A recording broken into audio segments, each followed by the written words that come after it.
Bank manager ने और उसके 4 सीनियर साहब के साथ भरपूर रगड़ाई और चुसाई का आनंद मिला। ये बात तब की है जब मैं 20 साल की थी और मैंने बीए सेकंड ईयर में एडमिशन लिया था। मेरा घर नागपुर से हटकर के एक छोटे से गांव में है, इसलिए मुझे सिटी में रूम किराए पर लेकर रहना पड़ता था। गांव के बैंक में मेरा अकाउंट था। मेरे फोन पर बैंक में संपर्क करने के लिए मैसेज आया, इसलिए मैं बैंक गई। वहां सब स्टाफ मुझे एक काउंटर से दूसरे काउंटर भेजने लगे। मुझे गुस्सा आ गया और मैं सीधे मैनेजर के केबिन में चली गई। मैं गुस्से में बोली, एक काम के लिए इस बैंक में सब इतना दौड़ाते हैं। इसी बीच मेरा दुपट्टा फिसल गया और मेरे बागीचे का दरार दिखने लगा। मैनेजर लगभग 28-30 साल की उम्र के थे। मेरे वो देखकर उनके चेहरे पर एक मुस्कान आ गई और मुझे पानी देकर बोले, तुम रिलैक्स होकर आराम से बैठो, फिर बात करना। मैंने जानबूझकर दुपट्टा सही नहीं किया और अपने बगीचे का गार्डन दिखाती रही। मैनेजर की नजर भी उसी पर टिकी रही। वो बोले, अच्छा बताओ क्या नाम है तुम्हारा? मैंने कहा स्नेहा। वो बोली, क्या करती हो?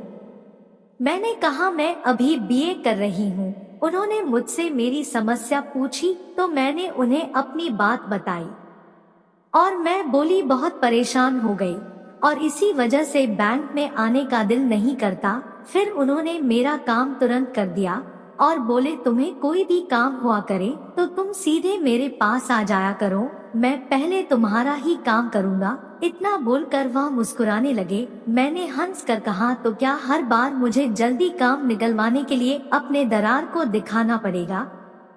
इस पर वो हंसने लगे और बोले, जितना दिखाओगी उतना ज्यादा जल्दी काम हो जाएगा। फिर उसके बाद से मैं उनके पास ही जाकर सब काम करवा लेती थी।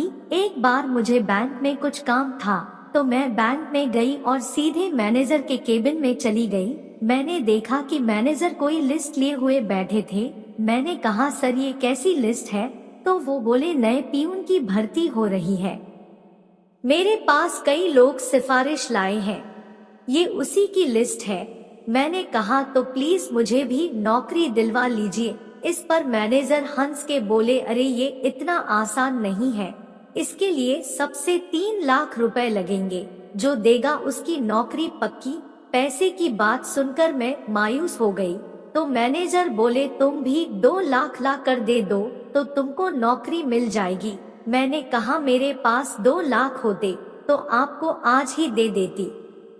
मैनेजर बोले, फिर नहीं मिलेगी नौकरी? मैंने कहा, और कोई तरीका नहीं है क्या? वो बोले, नहीं, कम से कम 2 लाख रुपए लगेंगे ही। तब मैंने कहा, मैं रुपए नहीं दे पाऊंगी पर और बहुत कुछ कर सकती हूँ। नजारा तो आप देख भी चुके हैं। इस बात पर मैनेजर की आंखों में भूखे भेड़िए सी चमक आ गई। वो मेरे चेहरे पर देखते हुए बोले, क्या क्या कर सकती हो? मैंने भी अपनी हाथ सीधा उठाते हुए कहा, जो आप बोलोगे सब कुछ कर दूंगी। तब मैनेजर ने मुझसे मेरा मोबाइल नंबर लिया और कहा, अगर कोई रास्ता निकला तो तुम्हें कॉल कर देंगे। अब मैं खुश हो गई और मैंने कहा, सर आप चाहें तो टोकन के लिए अभी कुछ कर सकते हैं। तब वो मुझे अपने साथ ऑफिस के कोने में ले गए और मेरे सारे पुर्जे को अच्छे से चेक किया और फिर बोले कि सब कुछ एकदम नया और कड़क है। मैं बोली, हाँ सर, अभी सब कुछ नया है, बस मुझे नौकरी दिला दे। फिर सर बोले, ठीक है, मैं तुम्हें कॉल करूँगा। मैंने कहा, सर मैं मिडिल क्लास की लड़की हूँ, लेकिन छोटे काम से ही हमारा घर चलता है। मैनेजर बोले, अभी तुम्हारा अच्छा टाइम नहीं है, लेकिन तू जल्दी से बड़ा आदमी बन जाओगी, चिंता मत करो। फिर हम दोनों केबिन में वापस आ गए। 4 दिन बाद मैं वापस कॉलेज के लिए सिटी चली गई। मैंने सोची कि शायद कोई कॉल नहीं आएगा, लेकिन 8 दिन बाद एक नंबर से कॉल आया।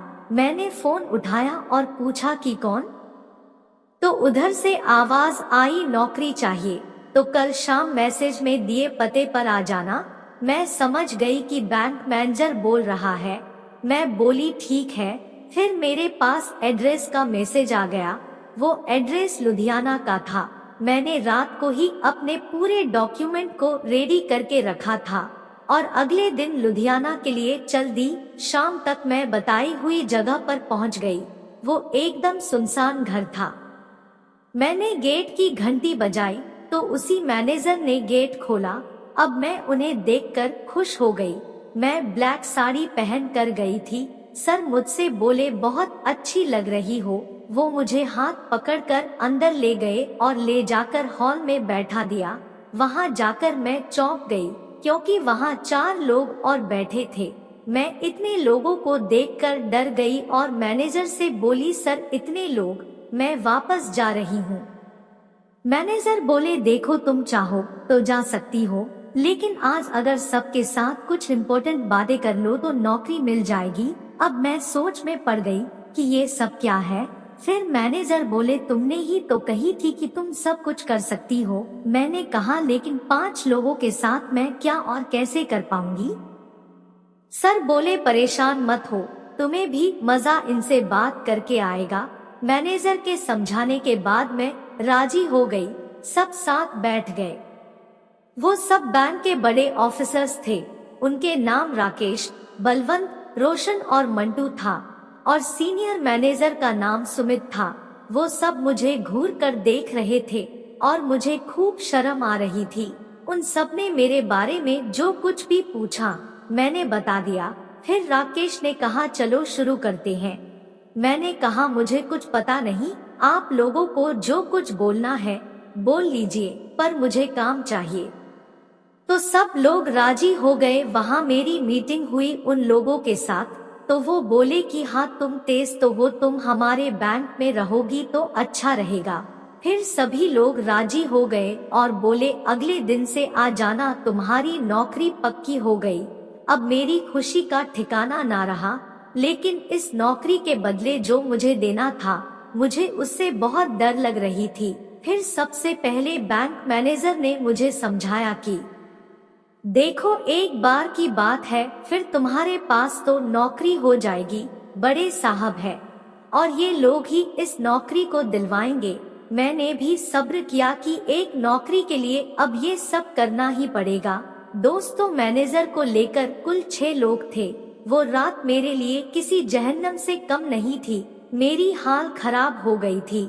सुबह होने पर मैं ठीक से चल तक नहीं पा रहा था, लेकिन अगले दिन जब मुझे नौकरी मिली तो मैं वो सारा दुख भूल गई। लेकिन मैनेजर आज भी मेरा वो लेता रहता है और अब तो मुझे भी मैनेजर का अच्छा लगता है। दोस्तों हमारी कहानी कैसी लगी और ऐसी कहानी सुनने के लिए हमारे चैनल को सब्सक्राइब करें। धन्यवाद।